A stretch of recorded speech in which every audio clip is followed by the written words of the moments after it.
Hello, everyone. I'm John Ryan. I'm the host of the Predictive Playbook. And as you can tell by the sign behind me, the beer that traveled, we are at Manny's Irish Pub this afternoon. It's Friday, and it's about 4:15 on the East Coast here.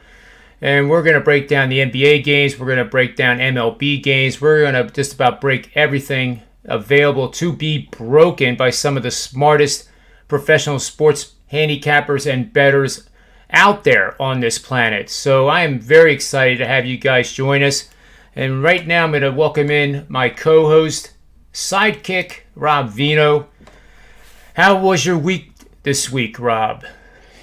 It's been good, John. It's actually been good. Last night, NBA was kind to me. Had a 5%, only the second one this season, John. 5% NBA play with Utah and the Clippers over 221 when it was released, 223 when it closed. But they did get there, 228, the final. Made us sweat a little bit at the end of that game to get it up and over the number. But certainly another winner, which helps out the full season record, which continues to be number one at Wager Talk, and the 3-year combined profitability total, which continues to be number one at Wager Talk. So that's been good. But what's most exciting for me is that baseball has taken a really nice turn now, and Wager Talk has that new little board for all of our listeners, followers, potential buyers, where they can check out who's hot and who's not. And last 7 days, find myself atop of the baseball board now. So it was very, very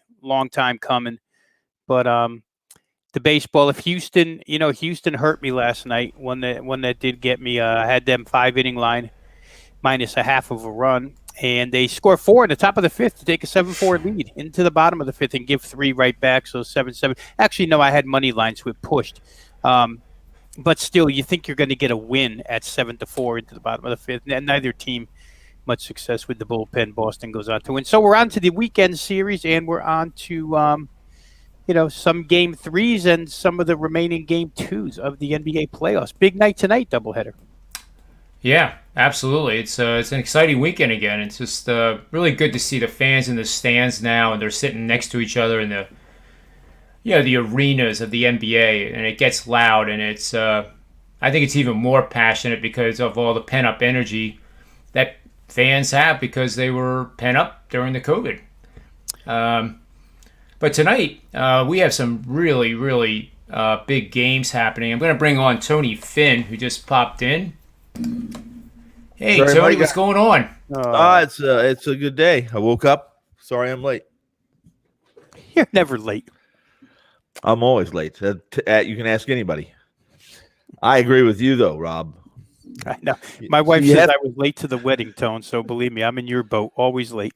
I just say, listen, if you have to be important, or you have to be desired, or you have to be needed to be labeled late or classified as late to something, so it's not possible for me to be late. Right. That's a good way to put it. There you go. I guess. Yeah. I guess. Okay, so how did we do? We're doing well. Okay. I lost last night. What did you have last night? I had the side, and I had the Clippers. Okay. So now a lot of people 80% now. Well, I think that's about it. Then I think we're gonna start begging for you to keep your job. Let's beg. Is it time? Is it time to fade me? John, is it? Stop. Hey, it's Johnny. It's either Johnny Vegas to you or John Kelly. It's both. John Kelly Vegas or John Vegas Kelly or John Lennon Kelly Vegas, something. We change your name to something that's it's already been branded. Maybe wasn't there like a John Machine Washer Kelly or something? I think there was something. Yeah, he was I think he was a bank robber or something. Yeah, I guess they called him the Machine. That'd be good for me, I think. Well, I'm not certain I want to be. That's a tough name to live up to, and almost anything you do, Well, I thought you were a machine, dude. Well, I'm not. Yeah. I don't think I ever had a sports nickname. I I had lots of them, but they I won't even repeat. So I'm not shy to say any much, and I'm not certain I even want to repeat some of the nicknames that I had, depending on the day, depending on the game, depending on the outcome. Then based on that, let's take a look at this. All right. Oh, you missed something. I did? It's not the NBA betting angle. What is it? Oh, that's right. I forgot to do it. But I had a choice of so many words I couldn't fit it in that field. All right. So what do you want me to change it to? We discussed yesterday on the show. It's not the betting angle. It's the what? Remember the word we're going to put in front of angle? Slippage. Slippage? Yeah, remember the financial terms, slippage, and then we had. Is that the way? I didn't think it was slippage angle. In front of angle, the NBA strategic angle requirements. Rob, can you help him? Strategic angles? Well, you see, I can't help because I forgot what it was. Yeah, see? But it was good. Whatever it was, I remember it being really good. I just don't remember what it was. Maybe the chat room will have to help us. Or yesterday's show. See, you see. Yesterday's angle was the Nets plus the points.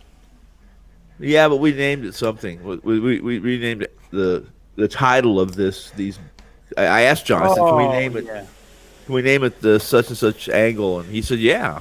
And so I guess my wife's correct then that dementia is setting in, and the bad thing about when dementia starts setting in, I have this feeling that I'm not gonna know, that I'm not gonna remember. And that's kind of what's the word for it?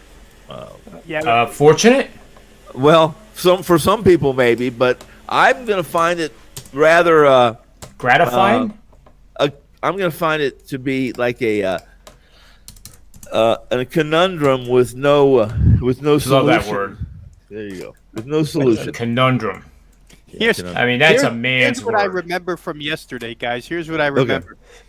John describing to me and you, Tone, what soft squeeze is. I do remember some of that. Short squeeze. I remember slip and slide. I had the two waitresses I called slip and slide. It's very important that you write these words down correctly. Soft squeeze. I mean, what is that? Like a bathroom tissue? No, it's like it's a detergent. A detergent. That's gentle on porcelain or something. I don't know. So when you say that, you get people to not learn about the market. They go down to the supermarket and take your advice. I mean, you gotta be careful with that. I cannot remember now anything I said or what this angle was, but it'll come to me at some point in time. I'll wake up. It'll be like it'll be 5 minutes later. I won't remember having this, but I'll remember what yesterday happened. Something like that. Oh, dear Lord. Well, we're off to a good start here. So this betting system. Are we live yet? Yes, we are. Yeah. It says. It says we're live. We're on the air. The producers going like this now. Oh, well, if it's Joe, I don't give a shit. How's that? Did I say that? Did I say that? No, we have hired help. Oh. But anyway. Yeah. We have paid help? Yeah. Joe, did you hear that? So here we are. NBA. The Tony Finn NBA angle of the day requirements. Bet on home favorites. Yeah. Only in Game 3 of the NBA playoffs. And our home favorite lost the first 2 games of the series, which means they had to lose 2 games in a row at the opponent's arena. 37-17-2, 69% winning bets last 25 playoff seasons. And there you can see each round. So it stands to reason in the championship round, which is round 4, Tony. Yes, that we don't have enough sample size to be able to say, wow, we should do that if that ever happens. But surprisingly, it doesn't happen very much over 25 years. 20% of the time, the first 2 games go to the home team. That is powerful, actually, because if the home team in the championship wins the first game, you want to bet the road team in the second game. So hold on. So you're saying this is a bet on home favorites in Game 3, which would be both games tonight are Game 3. of the NBA playoffs, and our home favorite, which would be the favorite tonight, lost Correct. the first 2 games of the series. And in this case, it would be on the road. This thing had this scenario, this trend, this Makes sense. well, this container has had to been it's had to have happened multiple times, and mega multiple times. Well, 56 times. It's 37, That's pretty 17, and good. 2. That's a pretty good sample, Yeah. I think. Yeah, that's a good sample size, So, for but I don't who do find you- I don't find that unusual, Well, most Go ahead. importantly, Tony, give me a guess on what team this is actually supporting tonight to bet on. Well, Denver, I would say, right? Yeah, very good. I just want to make sure you're reading the slide. Well, I mean, I said I don't remember stuff 5 minutes ago. I remember just now. I remember, I can remember 50 years ago. I can't remember 5 minutes ago, and this angle thing is going to kill me all day till I figure it out. Remember. So go ahead. And I'm learning how to do promos better. Okay. So I'm going to do my promo right now and get it out of the way. And I'm I wanna going hear to it. talk fast. I listened to Dave Koken, actually, and he does his promos very, very well. Yeah, So okay. use Good promo tape. code PASS. Oh, actually, it's HOT. It got changed to HOT because I'm running HOT. HOT 29. You get tonight, Saturday, and Sunday, which is less than $10 a day for $29 using that promo code HOT 29. And it's I don't know of a better deal I've ever had. So SportsMemo was nice enough to do it. I think you should do it. I think you guys, I know Tony and Robert and whoever comes on the show is going to buy it. I'm going to do it for $9 then. I'm going to do it for $3 a day. Yeah, or you could do Why? the. Why am I doing it for $3 a day? Because Merrill's doing it for 3.25. He is $9.75. Well, I was going to say, yeah, he does the. $9.75. Where'd he come up with 75? Well, he puts like 3 plays into the package, so then it comes out to $3 a play on $9 Monday. Oh well, no, I'm not talking about $9. I'm talking about $9 a day for all weekend. Yeah, Saturday, Sunday, and Monday. That would be $27, Tony. Oh, I said $3 This a is day. this is I 29. I remember $3 a day is what I said. $3 a day. I'm doing it for $9. You know what I'm going to do? I'm going to do this on Monday. Why? I am going to have a play, a 4-unit best bet. I might even make it in the NBA because I'm 80% in the NBA right now. That the But cost will will you be be on Monday? $3.14. What? No, stop. You know what that is, right? That's pi. 3.14159264. Well, yeah. Then it's really 3. What is it? It's 3.1415 or 3.145. Which one is it? 3.14159264. Okay. Well, I round everything up, so that would be 3.15. All right. So you're gonna do 315, not 314. No, 3.141. I know. I round everything up. That makes it Oh. 3.15. Oh, then you're a great saver. You're one of those guys that goes through the supermarket line and I'm does the change thing, right? I'm one of the ones Yeah. that fudges my percentages. Let me see. Acorn. This was 66.0000001. 67%. Yeah. See, you're giving yourself the short squeeze. Right, so we're going to, yeah, there you go. And I'm sure you tell that to the Short IRS. squeeze. I remember that from somewhere. You tell that to the IRS agent too. Mr. Finn, you owe $11,000, $418. You say, just round it up to $12,000. I round down in that situation, definitely. Oh, you do. Well, I just don't show up. I don't show up that. All right. We're gonna circle back to these NBA games because we're having too much fun, and it's only gonna become more fun right now. Because guess who's backstage? Well, hold on. Tell me before. Dear It looks like Lord. Tony Finn. It's Tony Finn's backstage. It would be Tony Finn with a hat on. With a hat? I Yeah, never wear a hat. this guy has a hat on. I never wear a hat. Cowboy hat? I'll give you a clue. Not a his cowboy hat, no. His background looks like you're in a sports museum. Oh, I know who that is. That would be Joe D'Amico, wouldn't it? That is Joe D'Amico. Look at him. Yeah. There he is. Welcome to the show, Joe. How are you doing this week? Thank you, guys. How's everybody doing? Rob, John, Tony, how is everybody today and this week? Oh, we're doing well. Italy's ahead 2-0, Joe. Things are good. Wow. Oh, no. Wait a minute. They're ahead 3-0. They just scored. Well, there's a reason for that, Rob. You know why? They're Italian. That's what I mean. How is everybody? John, Tony, how's your week been? Johnny? I'm humbly said, because I know the betting guys are fickle. I'm pretty hot, 80% in the NBA and similar number in the NHL, and Well, just looking to keep it one day at a time. And I can't live up to that. I can't even carry that. That's too heavy. 80%. That's so heavy. I can't even carry it. So well, it's I 8 gotta 8 go. and 2 I got over to 10 go. games, Tony. I'm sure you've done that, and I'm sure you've been 9 and 1. What? It's only 8 and 2. It's 8 and 2 last 10, 80%. That's that's what 8 and 2 means, 80%. Well, I'm you know something. I'm damn glad I'm here today because I learned something. That's good. See, Yeah, learned something. I mean, I don't teach you much ever. I mean, but that would be probably the third time in our 100 shows together. So what's that make 80? When you're 80 and 2, which I've been 80 and 2. Well, I haven't been 80 and 2 yet. Well, then you're playing for the Connecticut. I've been 60 and 1. That's what I am right now. I'm 60 and 1.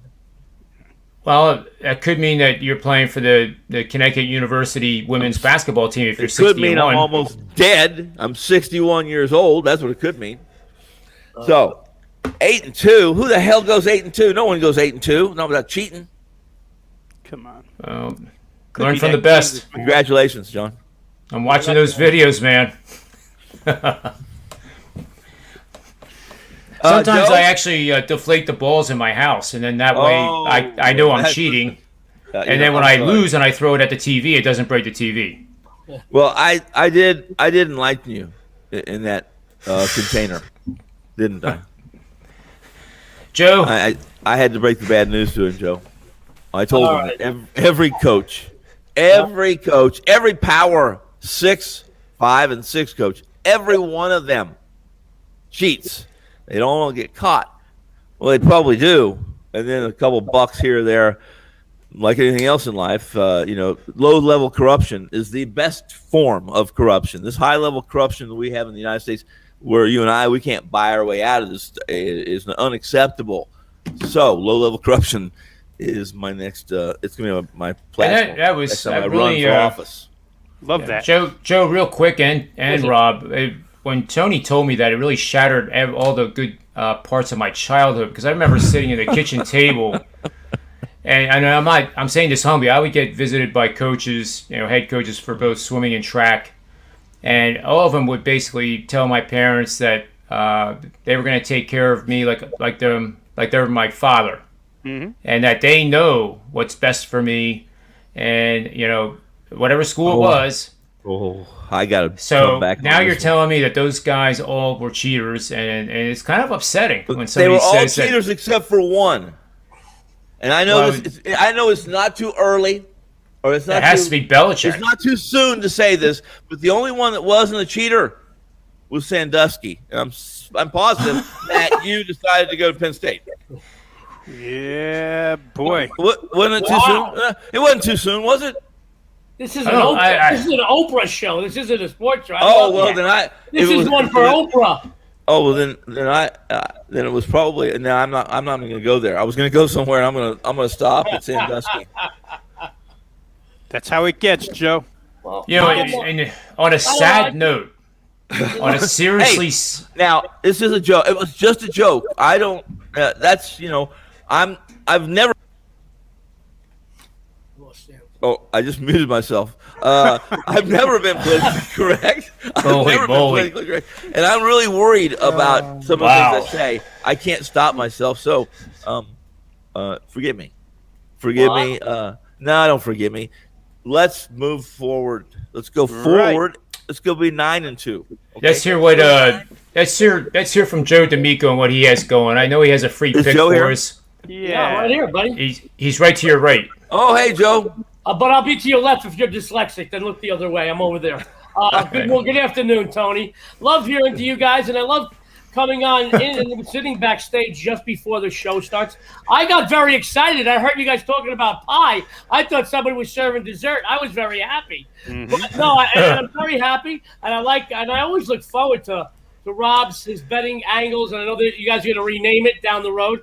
Look forward to Tony's insight. Rob, man, he's always just deep and brings you back. Brings you, no matter what type of bettor you are, and there's 1,000 different types of sports bettor, Rob appeals to you one way or another. He's got a different angle. He's got an angle of looking at things really good. Tony, how can you not be as wonderful and as informing and as entertaining as Tony Finn? And, of course, my favorite host, John. Yeah, there's a game tonight. We'll go right into the game. I'm going to segue in. There's a game tonight. I think you guys know about it. It's in the NBA. We're going to go to the playoffs, Game 3. 76ers. They're laying between 1.5 points. Guys, the Hawks 9. No Trae Young in Atlanta. They've won 13 straight at the State Farm Arena. But Philly showing me how they won Game 2. They showed me quite a bit of their character. Joel Embiid, no matter what side of the border you're on, you want to pronounce his name correctly. Embiid, he's accounted for 79 points, 22 boards, guys, in the series. No matter what they do, he's going to get his numbers. There's no doubt about that. But the difference, I think, here today is going to be with Ben Simmons. As we all know, he was criticized badly for a lackluster Game 2 performance.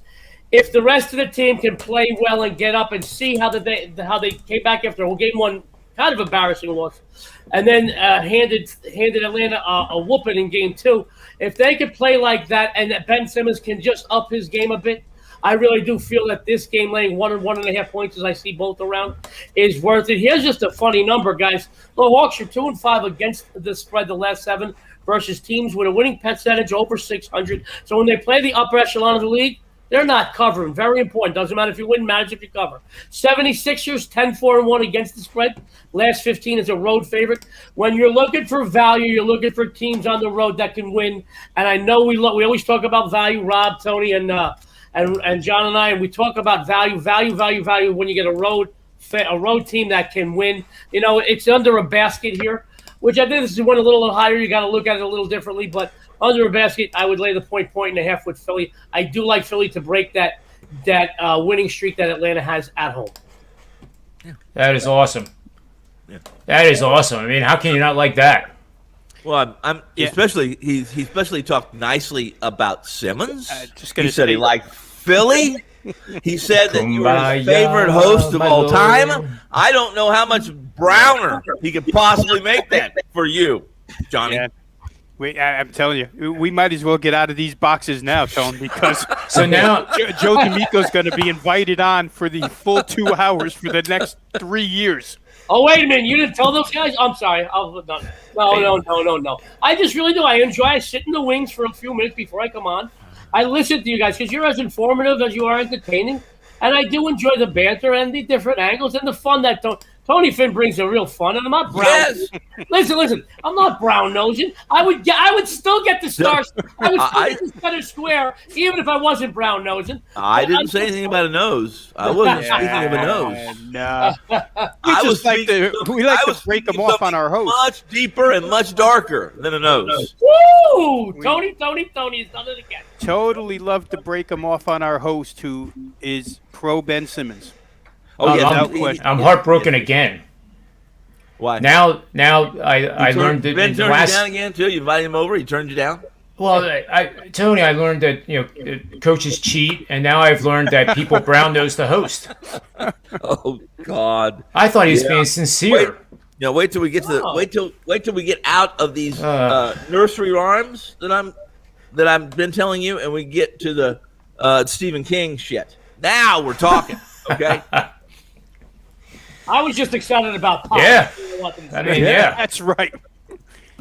I like that too, man. Pie too, Joe. I'm with you.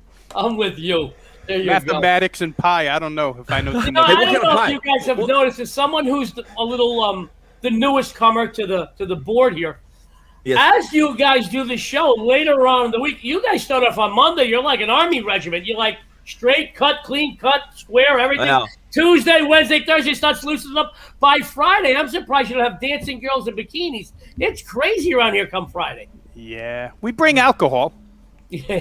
My dancing girls are not in bikinis. They're in nothing, but they're invisible. You guys can't see them. I'll make a phone call for you, Tony. We'll get you some dancing girls in bikinis. I'm okay with them. I'm okay with them being invisible. Trust me. Oh, This my is God. going to be a bad night.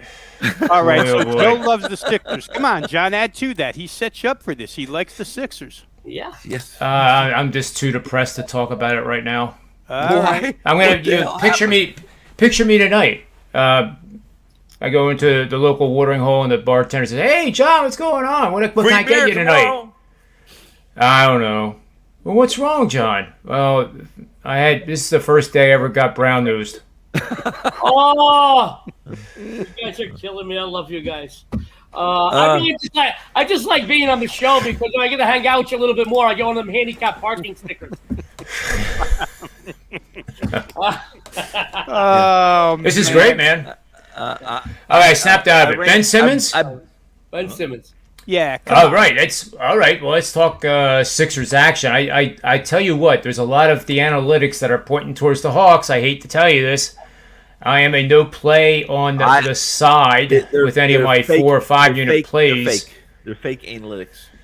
But let's not talk analytics just yet. Let's talk the fundamentals. And I know Rob Veno loves talking about this conversation because as much as I like Ben Simmons, he likes Batiste Thibault.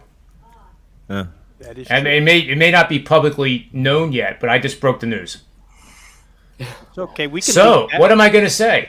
I'm going to say that as they did in Game 5 against the Wizards, Thibault and Simmons are going to start tonight. And Simmons did an awesome job with, I said he contained him, but, I looked again at the numbers. I have Trae Young scoring 9 points when defended by Simmons. And there was many times I was watching the video where Trae Young he aborted what could have been a driving layup within about 5 feet of the hoop. Now, why would he do that? Because of Simmons' length, maybe? Do you remember those plays? There was 3 of them in the first half where he tailed off and went away from the rim and then passed it. Because Simmons was right behind him.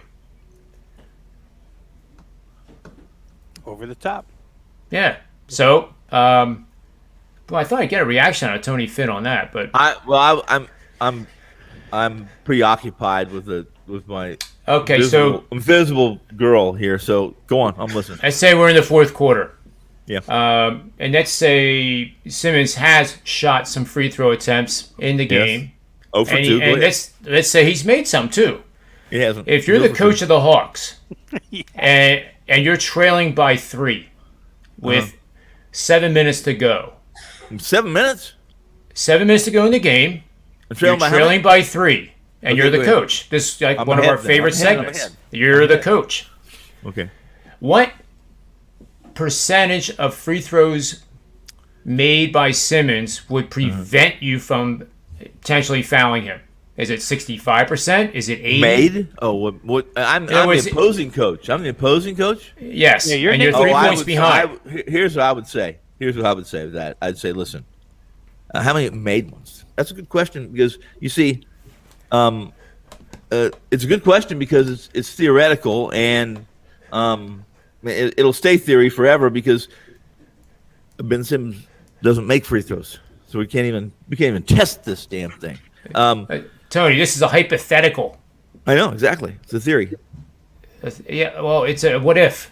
What if? It's an what if bet. Okay, well, I'm not making that bet either. I would say this: if he makes one, the earth's going to start, the ground's going to start shaking. I'm going to have to say, stop, don't foul, Ben, don't do it. That's what I'd say. But the problem with the free throw shooting is not all on Simmons because the Sixers It isn't? made 14 Yes. total free throws, and some guy named Joel Embiid made 12 of those 14. Joel can shoot free throws. Joel can Simmons shoot. was only 0 for 2, That's what I just said. He's 0 for 2. which I means said that. somebody else was 0 for something. Well, that would be. Well, look at Dwight Howard. Look at somebody. Yeah. There's Right. the- And how does Tobias Harris, as many times as he drives to the hoop, not Yeah. get fouled? He was 0 for 0. Well, part of going to the free throw line is being you have to be like a percentage of you have to be like a percentage of Messi. You have to be a soccer player, flop better than anyone in the world. Those guys, if they don't make it in soccer, they sure as hell make it on Broadway. Am I wrong about No, that? you're right. Makes sense. Here's the deal. During that 13 game home winning streak Yes. that our good friend mentioned, our new friend, Yes. do you know that during that 13 game home winning streak that Atlanta lost to Philadelphia 2 games in 3 days by a combined like 110 points? Now that's an embellishment. Okay, the 110 is an embellishment, but they did lose twice in 3 days during that 13 game home winning streak. Obviously, they lost in Philly, but it wasn't. Neither game was even close. One game Trey didn't play. If you guys remember this, They lost by about 40. That's exactly right. Mhm. And the other game when Trey did play, they still lost by 20. I think about 20 or something. I don't recall. I just know that I remember that quite well. And actually, they lost by 22. I think it was 126 to 104, if I'm not mistaken. And that was longer than 5 minutes ago, so I remember. It's just things, yeah. It's just things within 5 minutes I can't remember. And did anyone see?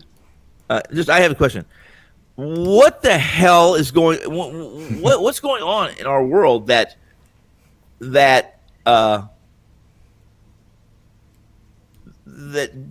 we have a 100-year-old ex-Oklahoma Sooner player that can barely get off the ground anymore, and he's white. He's shooting threes. Well, what is that about, guys? Really, I mean, I didn't know Porzingis went to Oklahoma. he did. That's why he plays in Dallas now. That's about all he couldn't. That's all he could afford. A bus trip ticket, Bus trip. OKC to Dallas. It's cheap. No, really. I'm being trying to be funny, but Blake Griffin. Listen, he didn't just shoot threes. It looked like it was planned. It was like, here, I'm going to fake this pass to the left, and I know there's a guy in my face, but I'm still going to shoot this three. I'm going to do it. Does that rub anybody differently, or do you think? I don't think he'll shoot threes the next game. Why? If that's your question. Because he shouldn't be shooting threes. They have other players that are much better at shooting the three. I agree. I do. But that game, look, here, that's another thing. Is that when does Milwaukee and that coaching staff step up and tell the Greek, dude, no one can stop you when you go to the rim. Why are you shooting threes? You can't shoot threes. You threw 2 air balls from nobody in your face from 15 feet, and it took you like 15 seconds to miss the rim. It's a mess. The Greek is an absolute mess at the line. Who's that remind you of? Ben Simmons. Well, they're about the same height. Listen, Ben, if it comes to me having to select the Greek or Ben to shoot a free throw, Ben wins hands down. You don't agree? You don't agree with that? I don't know, Tone. I think since the rules in golf are very complicated, I think NBA is complicated too. So I don't. Remember in baseball, Babe Ruth could hit a home run, and then because of his ineptitude to run, yes, you'd have somebody run for him. He would touch first. Someone would run for him. Why can't we have Ben Simmons select a fan in the stands to come out and shoot his foul shots? Well, I mean, would that bring more? That would increase ticket sales. That would increase, ratings. One time there was a game in St. Louis, the old St. Louis Browns, and they needed to walk. They needed to run late in the game. They needed to run desperately bad. So what did they do? They looked up in the stands and they saw there was a small person. Let's call him a small person, a midget, in the stands. And they brought him out of the stands, had him sign a contract, and get into the batter's box, and he walked. And they win the game. Of course, the game was protested. St. Louis had to. You can't. I don't know who the commissioner. Who's the first commissioner? It would have been him. Bud Selig. No, Bud Selig. No. Why did they have a first commissioner? It was because they had a first commissioner because the owners wouldn't buy new balls. They were $100 a piece, the equivalent of $100 a piece, $3 a piece then. They had to use the same ball for the whole game, and somebody, the equivalent of Bob Gibson, hit somebody in the head with one of the balls. It was so black, the guy couldn't even see it coming out of his hands. It was so dirty. It hit him in the head, and he died that night. So they decided that the owners, we better get a commissioner so we can have a scapegoat when shit like this happens. So that's true. That's a true story. That's a true story, by the way. You know that, right? It's a true story. Yeah. And the midget's name is Eddie Goodell, and it was Charlie Comiskey who brought him out of the stands. It's exactly right. That is, Rob is a yes, the midget. Classic picture. Shortest player in the history of Major League Baseball. I thought it was the White Sox, though, but you said St. Louis Browns, but that's all right. I thought it was Comiskey, and it was his name. I think it is Comiskey. Well, I don't know. You think it was Chicago that did that? I thought. Well, I just associate Comiskey with. He could have been. Well, no, was Comiskey the one that's? No, I don't think it was Comiskey. Joe D'Amico probably has the original photo. Yeah. Hey, you got some memorabilia, Joe. You must have Eddie Goodell. It's signed by. It's probably signed and autographed too. Actually, I've got a great story about Eddie Goodell. He came up to me in the casino out here. He says, "Joe, can you loan me some money? I'm a little short." Jesus. The thinker. Anyway, I have some stuff. I own a lot of different original photos from some of the New York publications. You said nude. I heard you say nude. I have nude ones. I have nude ones too. How do you think I got on the show? No, I've got some. My family was in the newspaper for many years. They invented the newspaper business in New York. Newspaper business. Yes, the newspaper business. I'm serious. They invented the newspaper business in New York, and they actually started the unions in the newspapers. My family founded the newspaper unions in New York, and then they found throughout the rest of the country. That's fact. But I have a lot of original photos over the years. My grandfather, who started the NMDU, Newspaper Mail Delivery Union, in the 1910s, had pictures of the 20s and 30s and 40s. My father, when his father passed, got his union card when he was 16, became a union boss, but worked in the unions there. And I have stacks and stacks of old papers. I'm going to look for one of those photos. You have a photo? You probably have a photo of a mailman then, or getting struck by lightning while he's delivering mail or something. I've got quite a bit. No, that was a golfer named Lee Trevino. Yeah. I got struck by lightning. That's a true real story. It's a true story. I'm like a belief. Well, I got to hear this. You want to hear this? I'll make it quick. We're playing golf, and it's hole 16, and the storm's coming in. We're in southern Kansas, so anybody who's ever been in southern Kansas knows that a storm can come. It's seconds and be brutal. Usually from the southwest. So it's dark. It's starting to rain. We got 2 holes left. Both of us are playing a pretty good round. I look at Josh and I say, listen, we got to finish this. Oh yeah, we got to finish this. And so we get on the 17th hole, and I'm getting ready to putt. And I mean, in the distance, it had to be. It was quite a ways away. Lightning and thunder just momentarily afterwards. So it's a little bit. But as soon as that lightning struck the ground, dude, and I had that putter, I felt that. It was one of the weird feelings of my life. I'll never forget it. But I didn't get electrocuted, but it was. You could feel that electricity. And I dropped that putter, and I looked at Josh, and I said, "You know what? I think I'd rather have a beer." So I'm not playing anymore. That was one of those deals. That was my lesson in, how you gonna get really. I mean, it was my lesson in my Ben Franklin moment, I guess you could say. And no more of that. No more of that. Were you flying a kite at the same time? No, I was flying. As high as a kite personally, but I was not flying a kite literally. No. Well, my story's not as funny, but you're funny. Come on, I want to hear it. When I was a member at this said country club, not only was I named Two Beer Johnny, and as we know, some guys that are named John, like John Detroit, don't really like being called Johnny like too often. I do it all the time. Nobody didn't like me. Well, I guess we're supposed to say that, but I also was known as a coward because when a storm, like you said, when a storm is coming, wow, I don't care if I'm 300 par or whatever. The storm's coming. You're not going to get the round done. Oh yeah, we are. There's no way you did.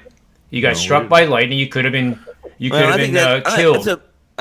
That's a stretch, but I felt that. Well, let me finish here. Okay, so you can see the black clouds coming. It's going to storm. They're always following me. Go ahead. the clubs are made of steel. And I would say, well, I'm going in. Wrong. And they would make fun of me. So then there I am, half an hour, 45 minutes later in the grill room, perfectly dry, having my first IPA. And guess how they came in? Soaked, drenched, golf bags are drenched, everything is drenched. And how is that fun? You know what? You make a good point. How did I feel the electricity? I had a wood shafted Tommy Armour putter. How the hell did that happen? Well, Lee Trevino was actually struck 3 times. Yeah, well, that is a fact. One of my favorite sayings of all time is said by Lee Trevino. He was asked what went wrong today. He said, "Well, 2 things in life that don't last very long: dogs that chase cars and pros that putt for pars. They don't last very long." I like the one he did. I mean, he has a lot of them. He's like the Yogi of PGA Tour. He is. You're right. Yeah. They were, I guess it was when he won the U.S. Open right after it, and I were asking him about the pressure and what is it like, and he says pressure. This wasn't pressure. I'll tell you what pressure is. Pressure is when you're on the 18th hole at your club and you're playing a $5 Nassau and you got to make a 7-footer because you have no money in your pocket. That's pressure. Yes. He said another one had to do with highlight. Going to the highlight window. Lee Trevino actually had another one of those with pressure, and I can't remember it now, but it was funny. And every time I think of highlight, I think of 2 people when I think of highlight now. It used to be Lee Trevino, only Lee Trevino. Now it's Rob Veno and Lee Trevino. And, wow. How about that? Yeah, because Rob Veno has a man or at least a sports crush on highlight. Yeah, because I've got a good buddy of mine for 40 years who still plays. Yeah, still and plays at 59 years old. You got to leads to the fix because that highlight and no sport more fixed than highlight. Is there? Those tales are for another day. I wouldn't know because I once only thought the Patriots were the only team that ever cheated in the history of all sports. So I guess I'm a little naive. Is that the word? Well, there's another word for it. We'll leave it at that. I got to go to Vegas and get this fixed. I can't be naive like this my entire life. Come visit me, John. You'll be fine. I'll be safe with Joe. I'll be safe with Joe. Absolutely. I'll be playing blackjack at card counting and getting thrown out of there, calling Tony Finn and Rob Veno. Can you bail me out? We will. I will. I'll be right there. I will be right there. But if there's a problem with that is we'll put the bail up, but it'll still be about 24 hours, 48 hours before they let you out. I'll make new friends. You will make new friends. I'm good at that. Some new nicknames. Yes. I bet. Yeah, I guess I wouldn't be called, JR in there. But anyway, we do want to circle back to this a game because a couple of the guys in the chat room want to know this before they head out to the casino because a lot of guys can't use an app in their state. That's what. Could you guys give me a play before I shoot myself in the head having to listen to you? Go ahead. Well, this is the second game tonight. And okay. I got to get rid of this banner here real quick. And I'm going to get rid of this one. So this is the one I showed right at the beginning of the game, or beginning of the show. And it's been on home favorites, game 3. Our home favorite lost the first 2 games of the series. In round 2, 13-7-1, 65%, supports the Denver Nuggets. That's what we looked at earlier. Okay, go ahead. But the guys in the chat room, I'm just being nice to them. They come and listen. Okay. We're revisiting it. Yeah. So my play's on Denver, and I want to know from Rob Veno first. Actually, Joe D'Amico hasn't had a chance much to say much. It's kind of a tie between him and Rob. Joe. And you might be included in that too, but go ahead. I know I talk too much, but I'm the host, me. so Yeah, I know. Right. The host of the most. Yep. At least I let you guys drink on the show. And smoke. Right? And smoke. Okay. Joe D'Amico, tell me if you agree with this pick or if you're on the other side, because you're free to. That's the purpose of the show. We like the debates. All right. Well, I can tell you that I do put some stock in betting angles and betting trends, but I don't subscribe to just betting angles and betting trends. I look for them to maybe curtail to try to maybe emphasize or confirm, if you will, some of the things I'm looking at already. I do think Denver might be in some trouble here, especially laying points. To me, they didn't show too much in Phoenix. In Phoenix, I think that, a lot of people are thinking that these are just two offensive powerhouses, and they are. But Phoenix's defense has been good most of the season. I'm not saying anything bad about Denver's defense.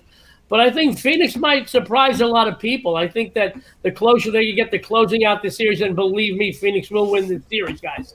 Make no mistake of that. They're the better team. Closer they get to finish out the series, the more rest they get before the next round, which is a very important round. I'm not crazy about Denver tonight, only because they haven't shown me a ton against this team. The matchup to me isn't great. And remember something, no matter how good somebody plays you during the regular season, no matter what the sport, once you come to the postseason, no matter what you did in the regular season goes out the window. You could put some stock in it just to look at some trends or whatnot. But very, very, very simply, guys, we've seen some very, very good regular season teams every year in, year out in hockey, football, basketball, and baseball come in and go because they're not postseason teams. To quote a great pool hustler, he said they're money players and they're fun players. And Denver, guys, is a fun player. Oh, I love it. I love it. How about we move over to Mr. Veno for his take on this game? Yeah, well, I'm involved, John, with the total in this game, but I'll speak to the side here. For Denver, you can't play or shoot the basketball much worse than they did in the first half of that game the other night. 52-42 at halftime, I think it was, 94 points. Denver shoots 7% from three-point range. Uncharacteristic. Came back the second half. They made more threes. The second half got pretty high scoring, 71-56. I think we talked about that a little bit yesterday, how close that came to getting up and over the total.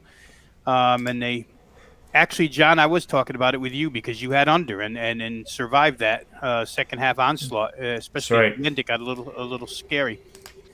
But, the other game, the last game was the first game they finally got Will Barton back, the Denver Nuggets, after a long stay on the injured list. Didn't play for, I don't know, a double-digit amount of games. Comes back, they give him 15 or so minutes, closer to 16, I guess, 15:49.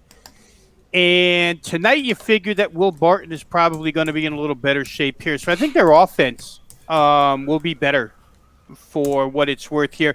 The one thing I worry about with Denver is in the first series when they got beat by Portland in game number 3, when Portland went back home to take a 2-1 lead in that series. Head coach Mike Malone called his team out for being soft. They responded. Now they get beat again, and head coach Mike Malone goes back to that well and calls his team soft. And I don't know how many times you can, whip the horse down the stretch before the horse stops listening to that particular stuff. It might not matter at all. They might listen to that. Maybe that's why he's doing it. But for me, it's a little bit of a concern when you continually, every time your team plays bad, you want to go to that particular type of insult for your team. I think Denver will certainly play better here at home. And to a point that was made earlier, I was on with President Steve Merril today on Wager Talk today. Just wanted to point out that in this particular round, we're finding out that these home courts are making a difference. Last night in Milwaukee, the crowd was helpful. The 2 games in Utah, the crowd was helpful. You're talking about 15,000, 16,000. The 16,000 in Brooklyn for the first 2 games was very helpful. And, of course, the Phoenix Suns, 2 games with 16,000. They were really helpful. So we're switching venues tonight in both of these series. State Farm Arena in Atlanta, we're going to see the 16,000. Denver is one of those that only played to 9,000 in the first round. So I don't think they're at a capacity yet. If I'm wrong, somebody check me on that and make sure I'm wrong. But I still think the amount of fans in there will make somewhat of a difference in this game. I don't know that it's enough difference to win the game straight up. But, of course, you have that sense of urgency with the Nuggets here, and we'll see if they can come through. I think sidewise, if you're looking at it, you probably take your shot game 3 with the Nuggets. And and maybe not even necessarily first half, guys, because here's another number that I learned today that I didn't know from Steve Merril. First, game 3, home favorites. So the team that's been on the road comes back home to play game 3. Up until this year, 90-41 against the spread. It's a pretty strong number, which is why in these playoffs we see these crazy lines. I pointed it out back in the Miami-Milwaukee series, and we can point it out last night and then again today, where the first half number is just as big as the full game number. Last night you got the Milwaukee Bucks laying 3.5 first half, 3.5 full game. Tonight you got the Denver Nuggets. I think when Steve was talking this morning, they were laying 4 for the first half and 3.5 for the game. So odds makers obviously compensating for game 3 home favorites at this point. They did with Miami as well against Milwaukee. I think that was one where Miami was, 3 points for the first half and 3 points for the game. So maybe you want to take your shot full game. I'm not sure if you're going to play Denver. But I do expect them to play better, and I think that the points are going to be there in this series. Denver doesn't want to play against a set Phoenix half-court defense. Phoenix has found that they can score no matter how they play. And, John, you had to have loved Chris Paul's 15 assist and no turnover performance. We beat that horse to a pulp with this audience in particular, how Phoenix takes care of the basketball. Boy, oh boy, through 2 games, they've done it here as well. Yeah, that's great breakdown, Rob. Love it. And by the way, Paul George contributed. We talked about that as a necessary ingredient to a win. But Paul George actually scored 25, I believe, but he had a negative plus-minus rating. And I know one guy in the room here doesn't really put much credence in it, but I have some queries from a while back. And just know that when Paul George has a negative plus-minus and scores 25 or more points, the under hits at 70%, which to me makes sense because, he outperformed, the team lost, they go back to defense, and that little player trend makes sense to me. But that's on a different game. So, Sixers. One more trip around the block for my benefit and my therapist's benefit. So what I did was one of the guys in the chat room here said that when the Sixers are doing a great job in turnovers, having a huge edge. I think 20 plus 27 in turnovers. So I took it one step further with assist to turnover ratio and plugged it in. And wouldn't you know, the Sixers since 2018 against the Hawks are 71% against the number and 6-1 straight up. So the line is, tell me if I'm wrong, the line's minus 224. So that implies a score of 113, 111, Sixers win. My models and the machine learning app project that the Sixers will score a minimum of 115 points in tonight's game. And they will have the better assist to turnover ratio than the Hawks. If you agree with that, which I do think is a very likely scenario, since 2016, the Sixers are 86, 24, and 1 for 78% winning bets. They are also 84, 26, and 1 for 76% winning bets on the over, and they're 99 and 12 straight up for 89. So, based on this makes me want to play the Sixers on the money line. You think I'm nuts? I would never call you nuts. Not out loud. But see, this is where my in-game stuff comes in so handy. So now I know what the Sixers are if they do 2 things. They take care of the ball better than the opponent, which is easy to track in-game, and they're on pace to score 115 or more. So when those things are not aligned, it gives you an opportunity to get on the Sixers at an attractive price. I wouldn't be surprised tonight if you get the Sixers in-game at +5. And I'll say, John, if you're going to bet this game off of that principle or off of that factor, turnovers, then you're right. You got to bet it in-game because you got nothing to prove that in this series. In Game 1, the Hawks had the better assist-to-turnover ratio. The Philadelphia was turning it over left and right. And in the second game, Philadelphia had an outstanding assist-to-turnover ratio. It was better than 4-1. without having the number right in front of me. But the Hawks win it in game one. They were both not great, but the Hawks did have a better assist-to-turnover ratio in game one. So now you come home to game three. Let me give you this real quick, guys, where this game is concerned. And I just talked about game three coming back home, first half bets. Philly is a 1.5, 2-point favorite here in this game. Atlanta, you can get them at pick'em in some stray places, or you can get them laying a 0.5 point in the first half. So different favorite in the first half than there is for the game. How about the Hawks in these playoffs, though? 7 games, 7-0 against the spread in the first half. They've covered every single first half so far. They've won 6 of them straight up. The only one they lost was the most recent game against Philadelphia, where they were getting destroyed in the first quarter, and they came all the way back, and they trailed 55-52 at half to cover the +4. So they're 7-0 against the spread. And if you're going to play these first halves, second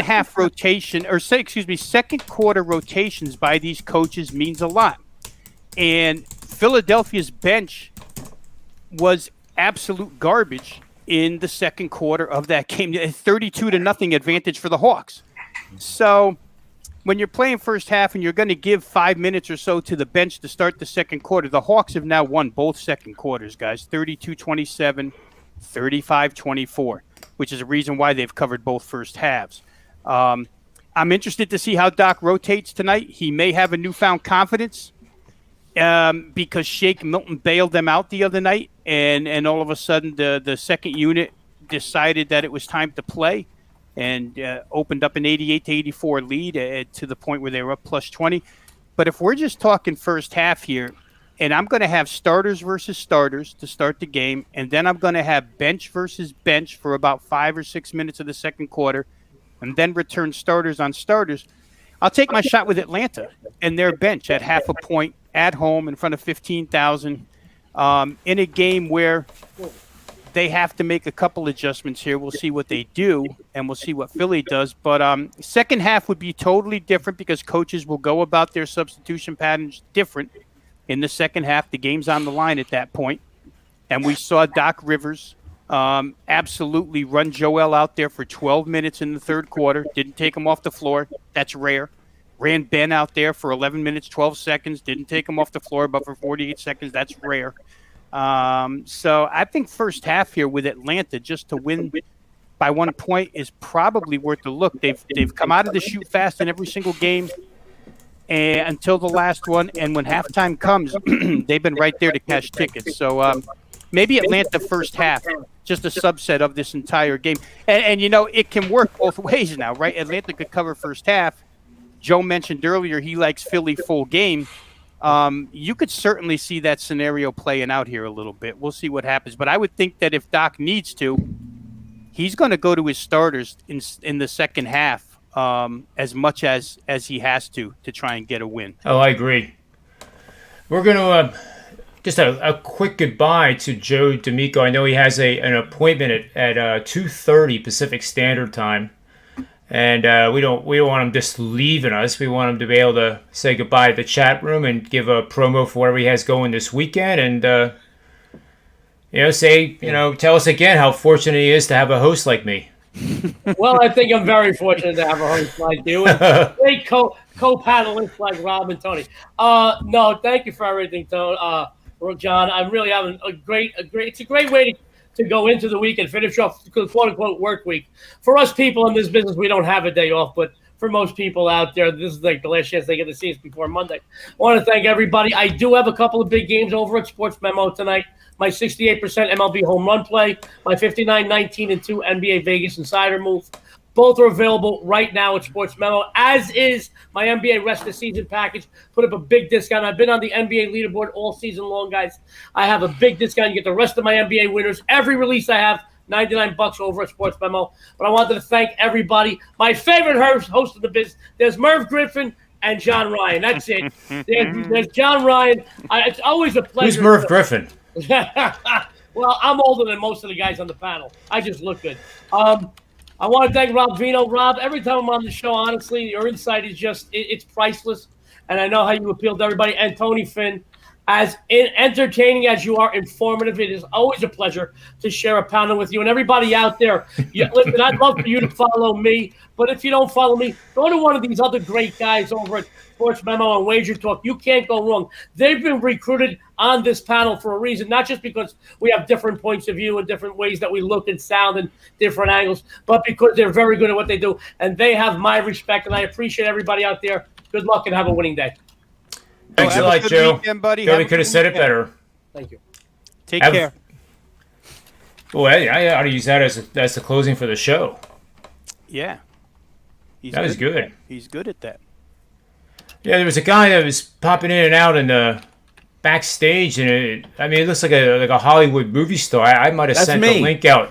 No, he's backstage now. I don't know if it's really him or not, but let's see if it is. I'll take a chance. I mean, this guy looks like he should be like in like the movies. I don't. Let's tell you what, right now. Look at this guy. Don't let him. Don't answer the door. The temperature in LA just dropped 10 degrees that this guy's chilling. Looks like a damn hitman with those glasses. Don't answer the door. He's going to start try to sell us something that has Lakers written on it, and he's going to tell us that it's been what do you call that? It's been signed, sealed, and verified that it's not counterfeit. Tony just woke up. I look like I just woke up, but I was watching the Hallmark Channel, and I think I was crying at some show. I'm not sure what it was. It's some of his antidepressant medicine. It makes him a little groggy. Well, that would be some. That would be. I snort mezcal. That's kind of makes me sleepy. I mean, that has to burn, Tony. Why would you do that? Oh, the burn. It's like when you're really thirsty and you get that sulfuric acid from the Coca-Cola. That burn. I'm talking about Coca-Cola, the drink. Okay. Oh, the burn. Mm-hmm. What happened to LeBron Jr.? He said. I think he said that he was getting a call from his agent. Oh, his agent. Which I figure is Joe Piscopo, right?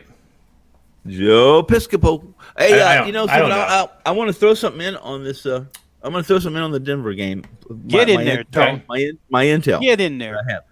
I understand what Rob spoke to about Malone and about him being rather than being a cheerleader, he was basically the assassin.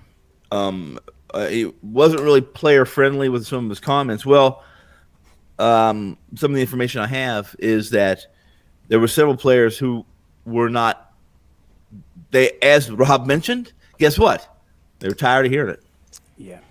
They were tired of hearing it, and that there's a little bit of a riff actually that Malone's not happy. He went as far in his presser saying, "I'm not even sure I can find 5 players that I'm comfortable with on the floor at the same time." He said that about his team. Wow. To the press after the game.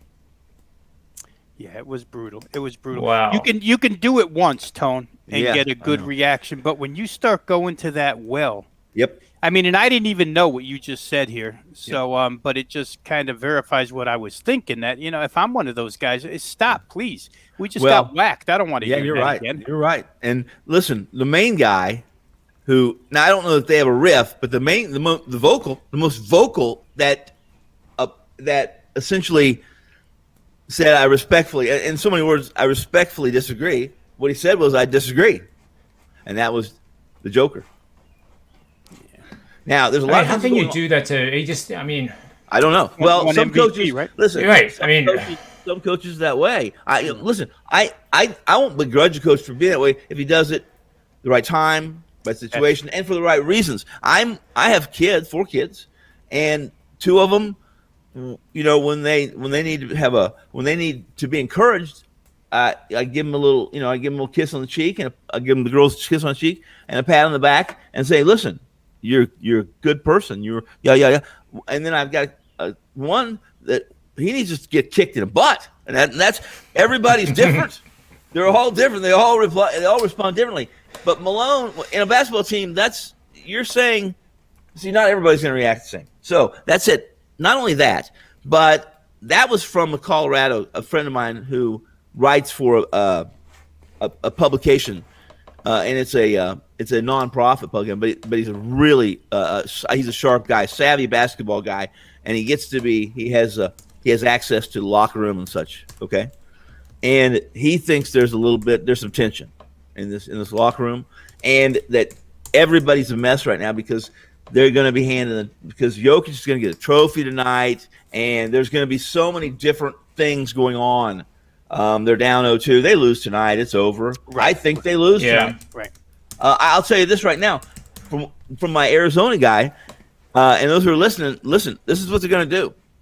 And if Malone's smart, he can counter this, and there's some things he can do to prohibit it being ugly. But this is going to be similar to last year when Denver struggled a little bit. But what they're going to do is they're going to go right after Porter Jr. Right. Whoever Porter Jr. is on, they are going to clear that side of the floor, and they're going after him. Yeah, they found the target, right? They found the target. And, I mean, it's not new news. And no, for it's not. MPJ, as talented as he is, Yep. he's going to have to do something in the offseason, Tone, to make teams stop wanting to do that. Because I think, in my mind, when I heard Malone saying all that, you think it's directed at certain people. And I think MPJ is one of those people that it's directed at. But the rest don't want to hear that nonsense. And they don't have Jamal Murray right now to help solidify that group. Listen, it's the worst matchups. You're right. I'm not interrupting you, Rob, but you're right. Look, you watch tape of those first two games. Denver didn't shoot the ball that badly, or they didn't look sloppy. Phoenix did a really good job of making them look bad at times, but they didn't defend. There's matchups like I firmly believe that Chris Paul can score anytime he wants. It's a horrible matchup. What they're doing, and what Phoenix is doing is basically they're clogging the lane. They're clogging the paint. They're saying, listen, you guys are going to have to beat us from the perimeter. We don't think you can do it. Yep. So if you're the coach now, and obviously you can't take back the words, but is there a solution to prevent them from?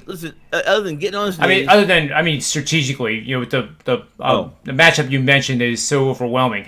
Is there a way that they can stop that with a double team? Is there a way they can? I muted myself again for a second. Here's the deal. Twice in one show.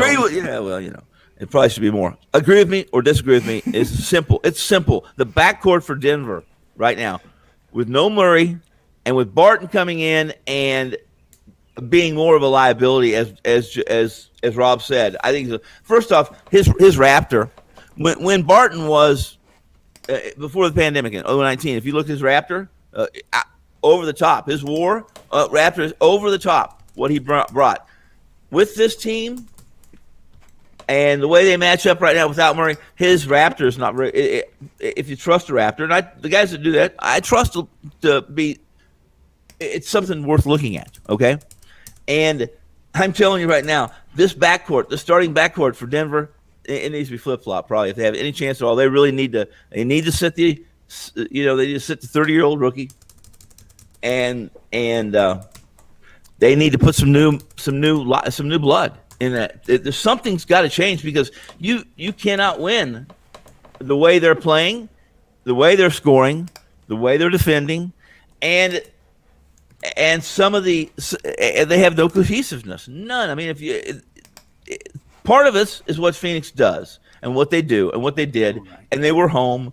And if anybody should have been a little fatigued, I thought it should have been the Suns with the turmoil, with the injury stuff, the injury with Paul beating the Lakers.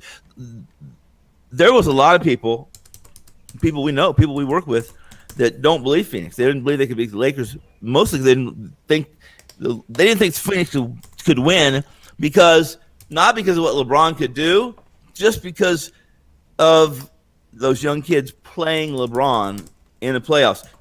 Just that mental hurdle that you have to get over. Whether it be Little League, Pop Warner, whatever it is, if you're playing that stud or you're playing that team that has a history of not losing, you have a tendency to play down, not to them, but you play down to what you believe you are in comparison. And a lot of people don't believe in Phoenix. I disagree wholeheartedly. They don't have the experience that Denver has, even in playoff experience. But what they have is they have some guys. Chris Paul, he gets a bad rap. He got a bad rap for being a playoff bum or a choker. There's a guy that'll never quit. Is he a Lillard? He's not near as talented as Lillard, in my opinion. Maybe in other ways, but he's like Lillard. He's never going to quit. He's going to play injured. He's going to give you 110%. And if you tell him he can't do something, damned if he, it's Katie bar the door, because he's going to prove he can. And that's just my opinion. That's the kind of team the Suns are. They may not be able to win the championship, but they surely have a chance to win the West. I mean, I think it's the Suns, and I think it's Utah. Rob Veno had to go for his 5:30 Midwest show. He does that big show in the Midwest. John Wayne. Oh no, he had to go to Columbia. Yep. All you Columbia people that are listening, listen. There's a watering hole just south of you where all of you can go. Oh no, go Tigers. Okay, Johnny, what are we doing then? Well, let's do more of the same. Maybe I should do some work. Maybe do we give away our free plays? We didn't do free plays, anything like that today. We didn't do the round the table yet. I want to see Steve Merril, whether he's actually. He's probably. And I'm not sure what Ski was doing. He's probably counting his virtual Bitcoin, his invisible Bitcoin. He's counting it. Well, it's certainly less. Yeah. No, he had AMC stock. Oh yeah. There you go. We should check that thing. Yeah, that's I mean. Let's see, Rob. You lost your Clippers last night. Did you have a winner in baseball yesterday? Just checking Steve Merril. 1 second. He's getting way too much of your time, Marty. He is. Doesn't look like he's going to be able to make it. Okay, well he's got to prepare for Sports Rage. He's got to do the Morency show tonight, so he's a pretty busy guy.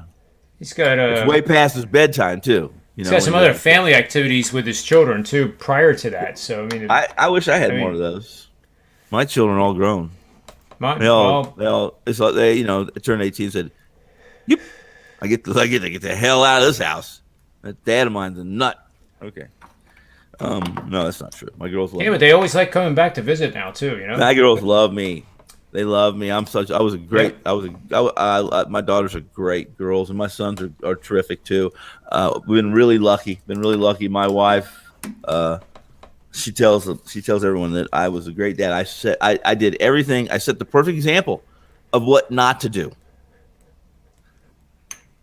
and that's why they don't do it. It's a good thing, Johnny. Well, everybody likes Joe. Nobody gave us any compliments. Got to go, Joe. Energy. Got Joe's energy. Cubs. Yeah. God bless America. Dance. So Chance Copperpot likes. I think he likes the Cubs. Yeah, the Cubs tonight. I don't like. Listen, I liked. There was a pitching change. I released the game, but it's a no play now because Shoemaker was scratched. And it was a play against Shoemaker. Yep. Yeah. The total in the Denver Phoenix total in that game. Here's what I don't. Here's and who's it's Kevin Riley, Mr. Riley. I know some Rileys. Well, hey, watch yourself. That's a good Irish name again. You gotta be. It is good Irish name. I'm looking for some Irish moss right now. In fact, I'm building a sidewalk on the side of my house, and I can't find any Irish moss except for seeds. So, good Irish Kevin Riley. You have some Irish moss? Please send it to me. I'll give you my address. Here we go. The total, I don't have a very good feel with. I can't put my arms around that total, Kevin. I cannot at all. I can't put my arms around that total because there's no consistency. If you're gonna put a gun in my head and say, Tony, give me a side, give me a total in that game, I'm gonna tell you right now, I'm gonna be the Suns plus the points and under the total. That's what I'm gonna be. I think it plays under. That's what you're saying? That's why, I don't. Yeah. Let's put it this way: we both know that Denver just doesn't have that player. Listen, this is sad. Other than Jokic, and I don't think Jokic felt very comfortable this entire series. If you looked at the way he's shot, listen, he's had some really bad possessions, un-Joker-like, and I just think there's turmoil among this Denver team in the locker room. I don't think everything's hunky dory. I don't think they're confident. They don't have that posture.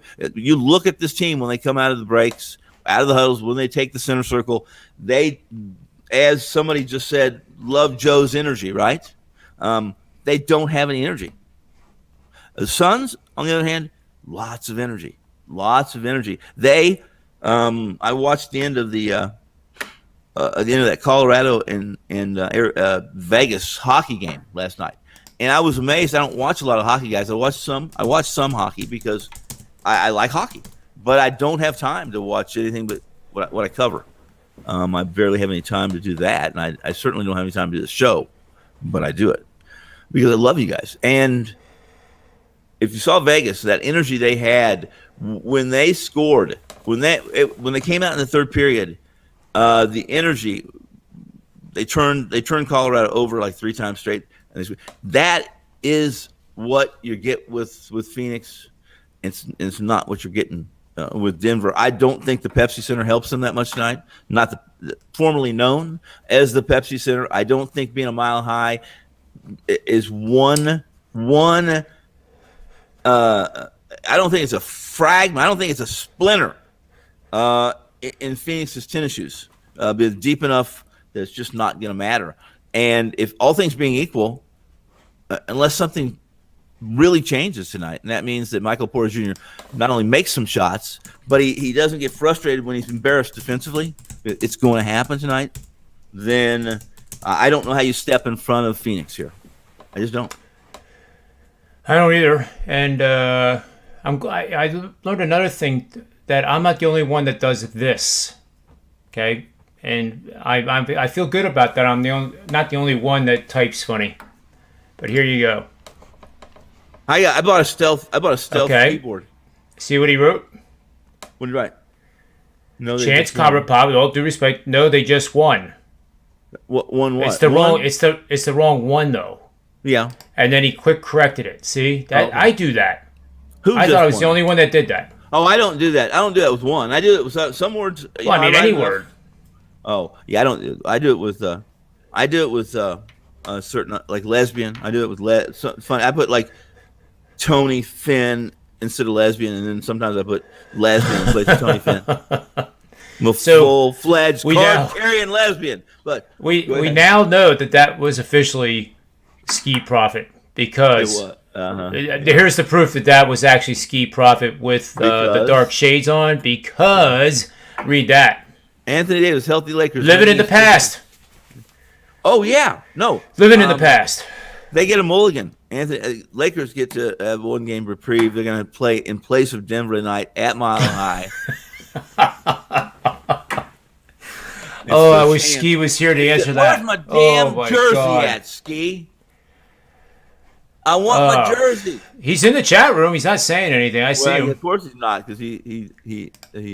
And now he adds this yet. Easy. The Lakers would have won. Won what?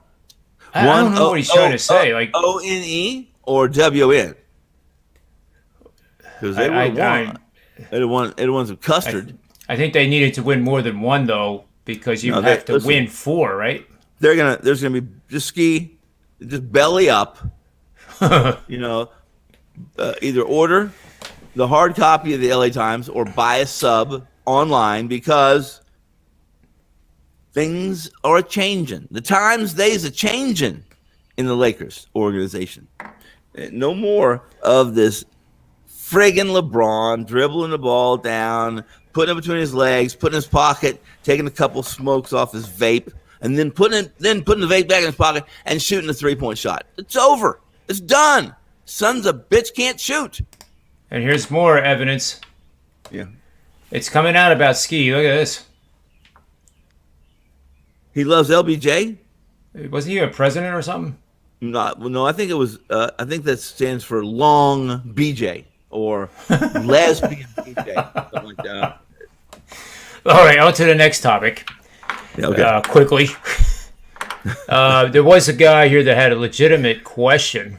Oh, here, Kirk Anderson. We don't answer legitimate. This is like Glenn Middleton. I see him in the chat like all the time. This is another guy now that's coming on every day and gotten to get to know him a little bit. He's a really good guy, and he wants to know about the Chicago White Sox and minus the 1.5 run line. And I always kind of shake when I start thinking minus 1.5 run line with that team. Well, I listen. It's the logical play. It's a logical play for more than one reason. And I'm going to pull this up because I made some notes on this game, and I got some notes from some pundits and some colleagues of mine, or friends of mine. I shouldn't call them colleagues, friends of mine. But here's the deal. I have a couple guys who really like Scooble. All right, let's talk about Scooble really quick. Here's a guy who has who was really bad in April, right? Anybody that's close to Detroit and knows Detroit's not very good. First off, they're just not very good. However, they're hitting the ball better recently, and Scooble is a different kind of a left-hander. I will say this: for me to stand in front of the White Sox and say, "Listen, I dare you to hit my left-handed pitch," would be asinine. So. Yeah, if you're going to be on Chicago today and you believe that Scooble isn't who I'm telling you, people are telling me right now that he is, and that is you wouldn't play the run line, just play the money line. But if you don't believe that Scooble is who I'm being told he is and is going to be, then you probably play the run line, and you probably play the over 8.5. But I'll tell you right now, the guys I know, the sharp guys I know, are playing Detroit, Scooble, and under 8.5, just so you know. Oh, that's great information there. Yeah. So under 8.5 in the White Sox Tigers game tonight. Correct. And they're playing Scooble. They're playing the dog. Well, the dog does make sense to me. I wouldn't play the dog with a plus 1.5 run line, but I would play the dog. I mean, that's a play you do all the time. Oh, not because you think Detroit's going to win tonight, but you know over time it's going to add a few more coins in your pocket. Or you hope. Well, absolutely. Yeah, let's put it this way. Let me see if I can do that. Let me see if I wanted to read you the notes or the ones he sent me an email. I kept a couple of the quotes from him just real quickly, and let's see if let's see if I can find them because if someone's interested in that. Or anyone in the chat room might be interested in knowing more about this. Let's see here. Okay.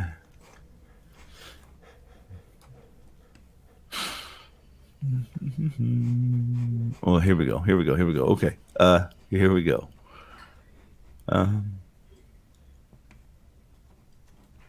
Well, that's not the right notes. Okay. Listen. I need the Jeopardy song. Yeah, right. Yeah, okay. Let me try one other thing. I apologize because you normally. No, that's all right. I discarded them, I think, already for the most part. But guess what? I have one way to try to find. I can find them this way. What is today? Today Friday? Yeah, today is Friday. It's Friday, and it's all day. It's called Friday. All right. Here's the notes he has for me. Okay, listen. First, he's talking. This guy's from Chicago, a friend of mine. I have a daughter who's a teacher, a college professor in Chicago. So she's really helping. She was editor in chief, believe it or not, 25 for a newspaper in Chicago. Awesome. So yeah, really knows the people in that business.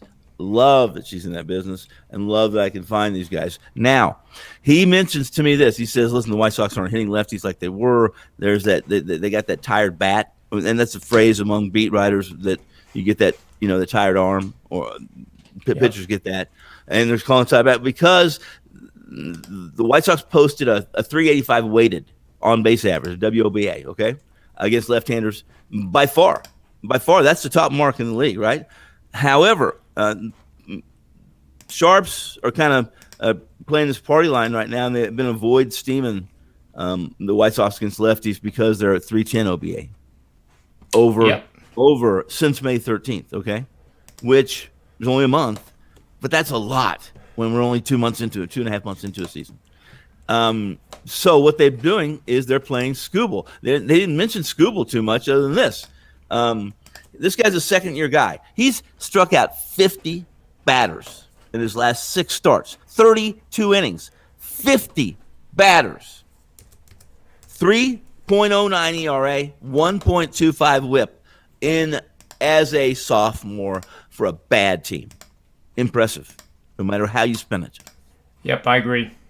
Yeah. I kind of mentioned that on yesterday's show that it's time to start considering going against the White Sox when they're facing a lefty starter. Yeah, well, I mean, this line is a bit shaded. Let's be honest. It's a bit shaded because I'll tell you why. Because while everyone looks at Giolito as being the ace, he's not the ace. He is the ace in name. I don't think Rodon is the ace. I think both of them have their hiccups. However, Giolito's night. Here's the deal with Giolito. I'm concerned about Giolito, guys, a little bit. I'm concerned that he's been using, and I don't mean heroin or cocaine. Yeah, I think he's been using, and I think he might be substances. Yes, I think he might be suffering. He might be one of those that suffers a little bit with a decrease in RPMs, in revolutions and velocity. Just and I don't know this for a fact. I don't. I'm just telling you right now to be transparent with you guys. But I got that gut feeling. I don't think it's gas. I think it's a gut. I think it's an actual gut feeling. I do agree with you. I really do. In fact, I actually have spin rates in the database, but I don't think it updates this rapidly. But I've said this, John. In 2 weeks, let's look at who has lost some velocity and some spin and some RPMs. Okay, 2 weeks from now, let's look at it, and then it's going to tell us something. It's going to tell us a lot, actually. It really is. It's not going to tell us everything about every pitcher, but it's going to tell us a lot. Yeah, let me just real quick look here. White Sox, Detroit, right? Mm-hmm. No, yeah, that's the game we're looking at, right? Right. And you want to talk about we talked about Giolito and Scooble. Yeah. All right, so who was asking about this? Was it Riley? Was it Riley? Yep. Yeah. Riley, Mr. Riley. Yes, it was. Do not sleep on a kid. I don't care if he's been pitching to the Pittsburgh Pirates and the Baltimore Orioles, and that's where he got his 50 strikeouts in 32 innings for now. Let's watch Scooble 2 in 2 weeks. If all of a sudden this disappears, then guess what? Scooble was Dippin' Company, Pen and Company Inc. 2. I'm starting to get close here. I don't know. Let's see what I get here because I actually might be able to do it here. Just take a little bit. So we're in the 2021 season, and we're gonna do the same thing again. Listen. Everybody in the chat room. You in 5 words or less. Tell me why you would back a Milwaukee Brewers offense. I can understand backing Woodruff. How do you back the Milwaukee offense at minus 300 tonight? I say the same thing about the Dodgers too, but they have an offense. Yes, they do. They have an offense. In fact, they have a bench whose offense is better than the Milwaukee Brewers. Yeah, this is all right. Here's data on Scooble. Yep. So we're looking at 95 miles an hour on the four-seamer, sinkers a mile an hour slower. Yes, change at 83, slider 86. 83? 83 is what I have. That differential, that's good. Outstanding. Anything more than 10. Well, actually, yeah, you keep it 10 to 12, now 8 to 12 miles an hour. Outstanding. And be able to command it. Yep. Wow, that's what I got. Okay, go ahead. So do me a favor and just let's look at the fastball. I think that'll be more indicative anyway. So He's throwing that, including the sinker. He has a sinking fastball. They sometimes don't Well, it's a two-seamer. It's lug it. Yeah, I mean, it just has heavy two-seamer. sinking action. Well, if it throws a heavy ball, that's good too. But I arm didn't hear side. that. Yeah. So horizontal movement's 5.4 inches. Okay. Vertical movement, in other words, that downward movement is 8.7. On So the now it's- two-seamer. Yeah. Okay, that's pretty impressive too. Yeah, that's pretty heavy. Yeah. I mean, he's a ground ball machine. That's not two-seamer stuff. That's more like a that's a it's a heavy change or At 95 miles an hour. well, 93 or 94 at two-seamer, 92 or 93 or 24 is, and dropping as much as 8 inches is actually, Yep. if I'm the hitter, then you're gonna have to throw me. I'm taking almost anything that looks like a fastball. I'm gonna take the first two because I need to see the difference between the fastball, the rotation, and how it comes out of his hand, the four-seamer and the two-seamers.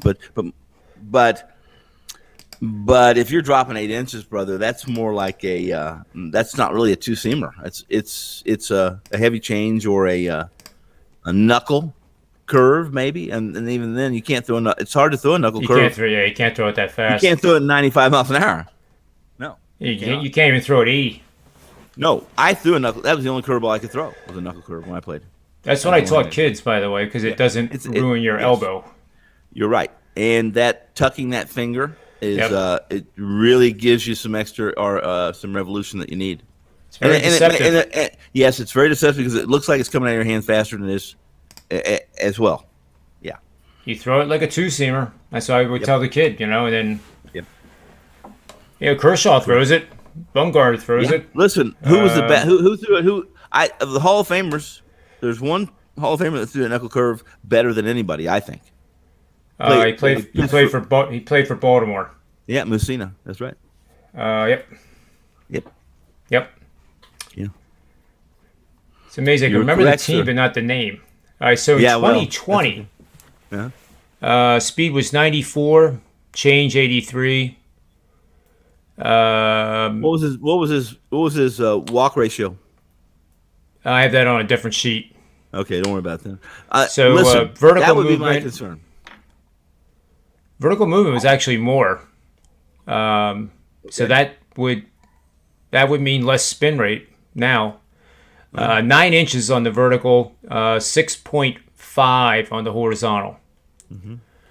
And Velo is the same. So, And one thing about these two guys, these two teams, one of the things I always look at too, these two teams being division rivals, even though Scooble's only sophomore, second-year player, they've seen, there's probably been, just look it up. Well, guess what? Only 21 official at-bats from the White Sox against Scooble, okay? Abreu, the truth is this. Abreu, 400, he's 2 for 5. Anderson leading off, 3 for 4, 2 doubles, 2 RBIs, 1 home run. The other one's a strikeout, 750, and obviously OPS 2.800. So, but it's only Abreu and Anderson. Moncada has 2 hits. Just 3 guys that have hits against him. So I ran into something, John, very peculiar, and I don't recall now. I wrote it in my notes. I didn't play it.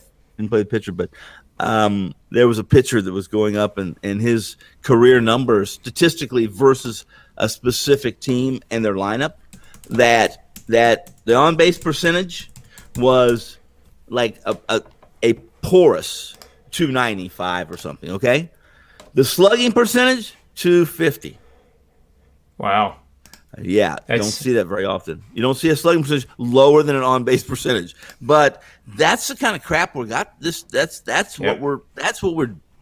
what you and I dive into. And those who are again in the chat room, I had to dive into this stuff every day.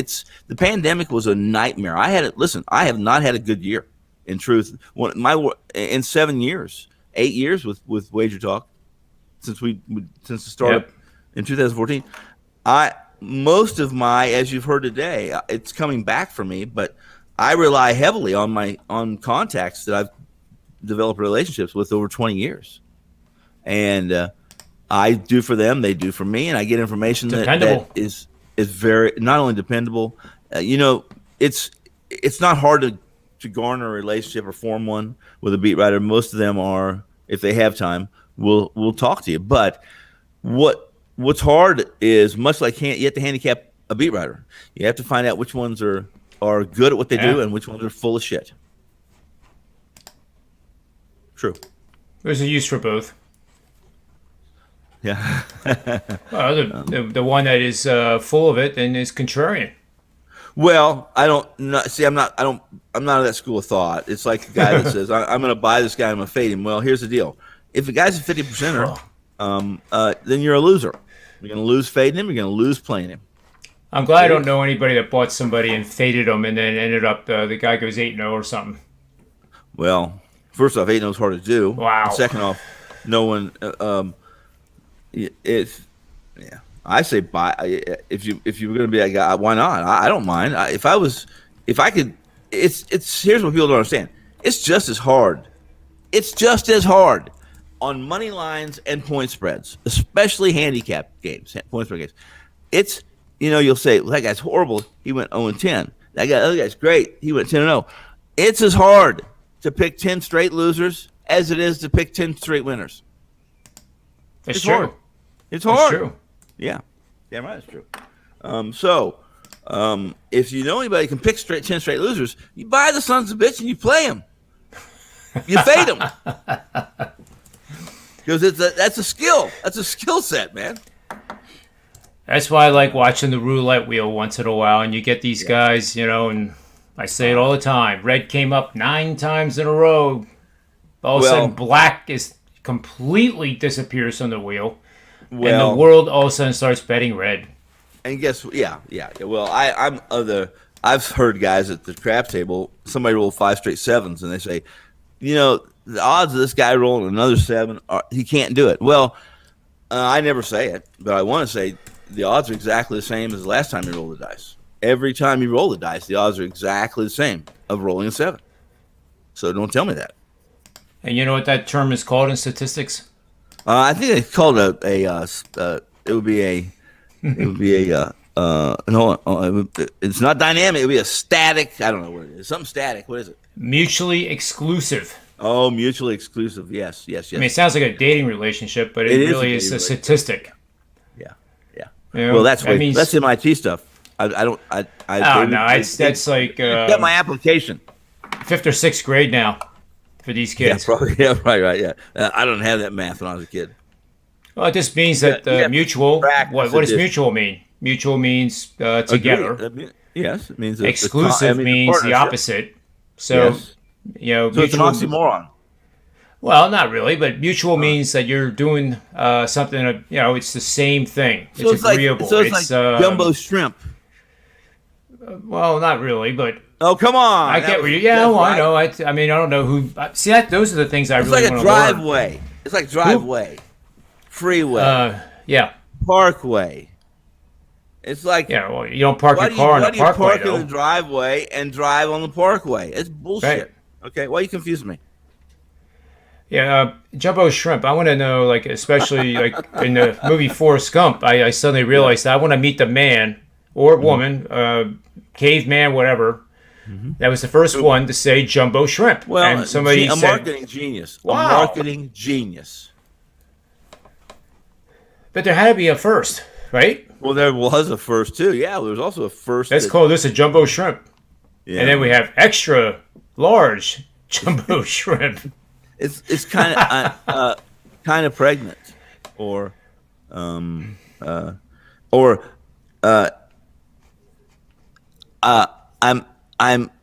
almost positive. It's stuff. It's funny. Life's funny. So, you know what we're gonna do though? You know what time it is? It's time to do our final picks. It's time for the fat lady to sing on this show because I got to go some more. All right, so let's do some quick. I'm gonna pull up the player props right now. All right, pull them up. Let's see here. Because I think your free pick is going to be under 8.5 in the Detroit White Sox game somehow. It's not. I like that. I like that call a lot. Okay. Yeah, I'd like to know. That's the first Yep. game of the series. Let me see if I can find out who the umpire is. Not that it means anything with me, but let's see here. We might be able to find an umpire. Maybe. Yeah, I do have. NBA player props. And here we go. I just want to make sure I can give them the right lines. Oh, hey, guess what? Yeah, under 8.5. Chris Conway's the umpire. He's neutral, but he's not a guy I lean on for unders. So, 21% strikeout rate overall, but he has a boost. Listen, you know what? He's neutral. He's just neutral. I'm not going to break him down. I'll just tell the audience he's a neutral guy, so you can depend on this. He's going to be consistent. What's he going to be consistent with?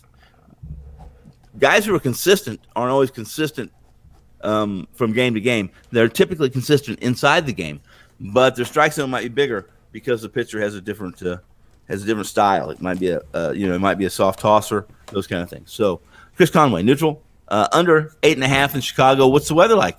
Pretty important. Is it humid? I have no idea. Oh, it's humid, right? Well, I'll tell you right now, you got a 5 mile an hour wind blowing in from. No, I take that back. That's incorrect. My apologies. Incorrect. That wasn't. You got a 5 mile an hour wind blowing in from left center, and 85 degrees at first pitch. So I'm going to tell you something right now. It feels like 89. So, and it is Detroit. It is the Midwest. Is humid air more dense or less dense? More dense. It's less dense. Easier for a plane to take off in the summer than it is the winter. Well, I'm saying it's less dense. I mean, a ball travels better in humidity than it does in arid climates, believe it or not.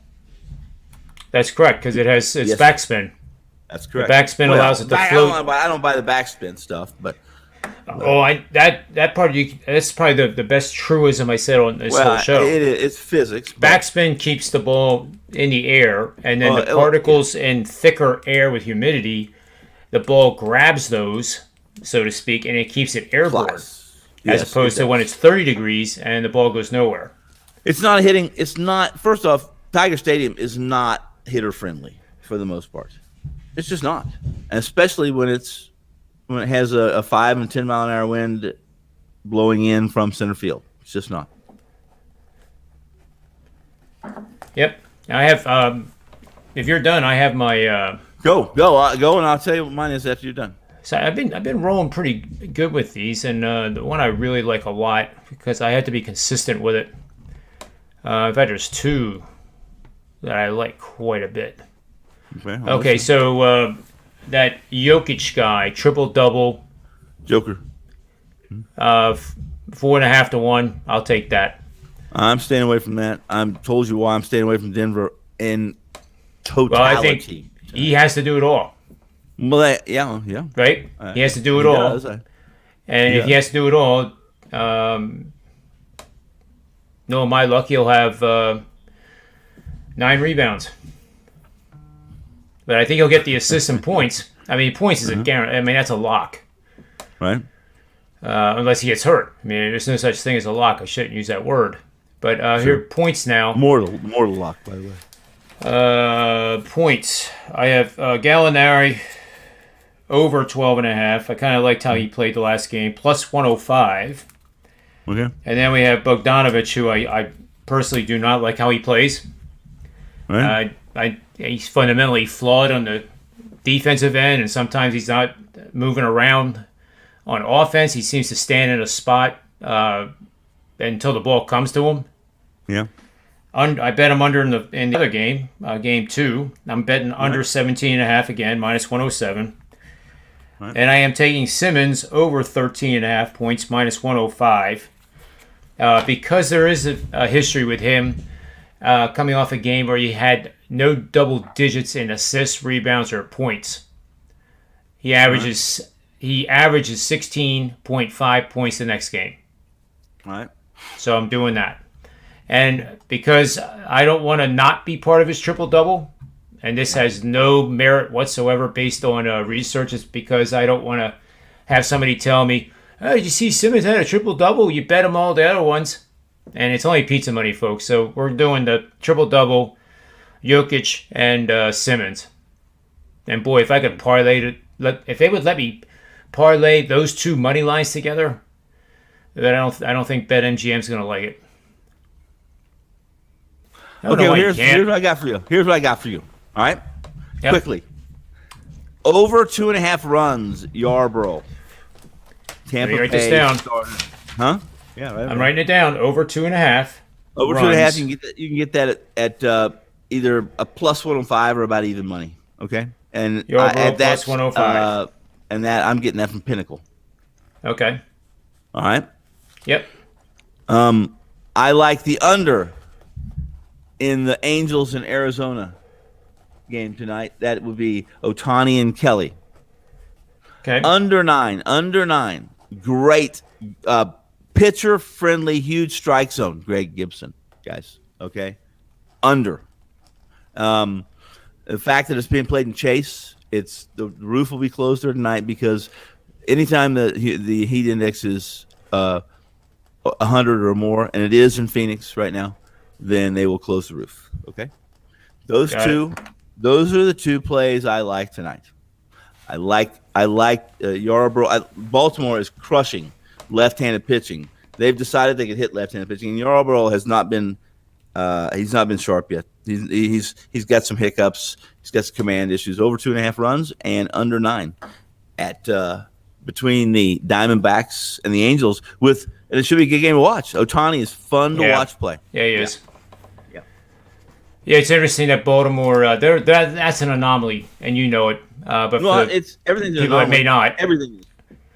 Chicago White Sox would just hit the crap out of everybody, and just happened that they went 22-3 against lefties, but they hit well. It's hard. It's hard to be an anomaly for. I thought the same thing. Here's the deal.